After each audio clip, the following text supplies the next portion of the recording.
Hello mga karelasyon. Ladies, pag-uusapan natin ngayon ang napakagandang benepisyo ng hindi pagsusuot ng underwear o panty sa inyong mga kababaihan, okay? Siyempre, aside from yung benefits, banggitin din natin yung kapag ikaw ay may kasuotan na panty, okay?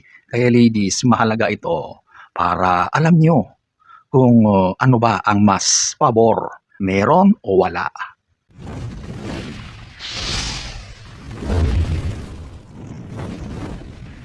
So, huwag na tayong magpaligoy-ligoy. Diretso na sa mga benepisyo. Number one, mas presko at mas mahangin. Okay?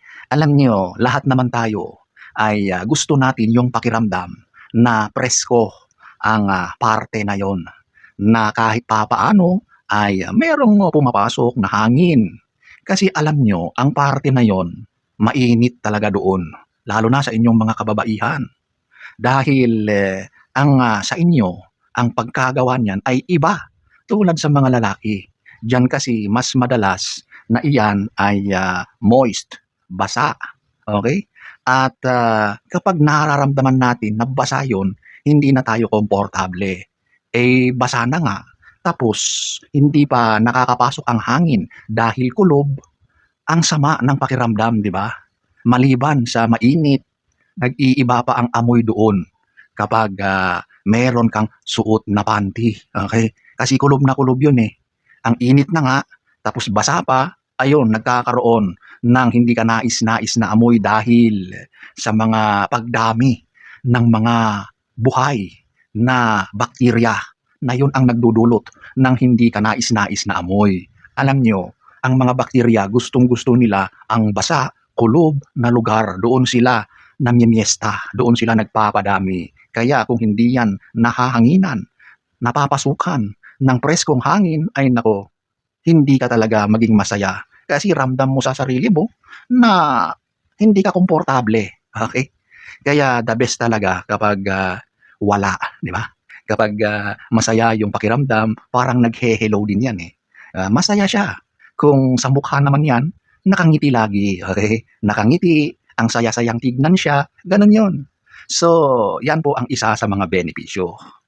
Number two, ito yung makakatulong or makakabawas sa iritasyon, okay? Siyempre, lalo na ngayon na mahilig kayong sumabay sa mga uso. Yung mga pananamit nyo ay andi bali ng masama yung pakiramdam doon, basta maganda ka namang tignan sa labas, di ba? In na in, ang ganda ng dating. Pero doon sa baba, nako, nagsisigaw yan na ang sama na pala ng kanyang nararamdaman. Naiirita na siya.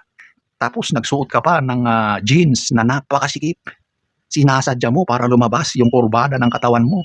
Pero doon sa baba, malungkot na malungkot siya. Okay? Uneasy yung pakiramdam niya doon. Kaya the best sa inyong mga babae na once in a while, sa maghapon, naglilinis kayo dyan. Para kahit papaano, kung meron kayong suot, ay ayun, nalilinisan, pre-preskuhan siya. Okay? Kaya kung wala kang suot na underwear, ayan, sigurado na mawawala yung iritasyon. Kasi yung hangin na pumapasok dyan, nakakatulong para maging fresh at dry yung environment niyan. Okay? Punta na tayo sa number 3. Mas komportable. Siyempre, hindi ko naman nilalahat, okay? Kasi yung iba naman ay mas gusto nila na may suot. Hindi sila komportable kapag wala. Pero ang para sa akin, kung merong pagkakataon na pwede mong tanggalin yan, kunwari nasa bahay ka lang naman, o matutulog ka na, it is best. At yun din ang naririnig kong mga advice na gawin mong open. Huwag ka nang magsuot niyan, okay? Para ngingiti naman yung nandyan para magkaroon ng chance na mapreskuhan. Kumbaga sa tao, pinalaya mo siya kasi maghapon siyang nakakulong. Ganon yun eh. So kung ikaw ay komportable na wala, ipagpatuloy mo lang yan. Mas marami kang magagandang benepisyo na makukuha.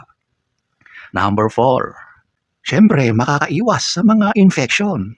Madalas yung mga infection na yan, yung mga makati, itchy, Madalas yung mga yeast infection, nangyayari yan dahil sa sobrang init at basa, moisture na nangyayari sa area na yan. Maliban dyan, andyan yung mga fungi. Napakaraming nangyayari sa paligid niyan kapag kulob na kulob. Kaya kung mas pinipili mo na hindi magsuot ng ganyan, nababawasan yung chances ng mga infection, okay? Yung pangangati, goodbye. Ganun lang yon. Number 5, siyempre laging handa. Ito naman ay para sa mga magkakarelasyon. Kung ikaw ay may partner na, aba, pabor yan. Kasi ready, handa ka na. Hindi na mahihirapan si partner. Di ba? So, mas mapapadali yung inyong mga moments kapag wala nang nakaharang dyan. So, ayan po ang ilang mga benefits. Napakarami yan. Depende yan sa tao. Pero, syempre, meron ding mga disadvantage. Ito naman yung friction.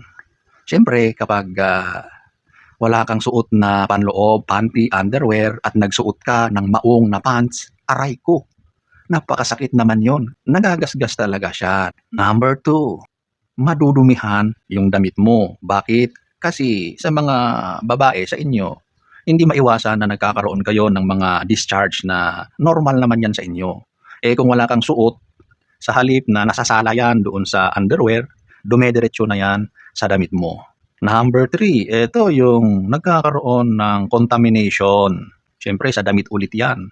Kapag malinis yung damit mo at wala kang suot na underwear, nadudumihan yon.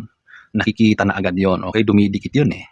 Number 4, siyempre, tuwing meron kayong dalaw o period, kailangan nyo talaga na magsuot ng ganyan, di ba? Para naman may paglalagyan. Kung ano man yung nilalagay nyong pangharang doon sa lumalabas sa inyo, okay? Siyempre, hindi ko nilalahat. Kung gusto mo, the better. Kung ayaw mo, okay lang naman. Basta maging aware ka lang sa sarili mo na i-maintain yung good hygiene habits mo, okay na okay yan, okay? Mas okay ba na wala? Mas okay ba na meron? Depende yan sa tao. Ang mahalaga dito ay hygiene, kalinisan. Dapat regular na nililinisan nyo ang intimate area na yan para naman mas fresh. Tsaka umiwas kayo sa sobrang masisikip na damit. Kasi yan ang isang nagkokos ng irritation sa intimate part nyo. Okay? Kung okay sa inyo na walang kasuotan, good. Kung mas okay naman sa'yo na meron, okay pa rin. Basta tulad ng sinabi ko ay maging aware ka sa kalinisan mo sa area na yan. Siyempre, kung may pagkakataon at mag-isa ka lang naman, it is best na maawa ka naman dyan sa intimate area mo. Pagpahingahin mo siya, palayain mo siya, huwag mong ikulong, okay?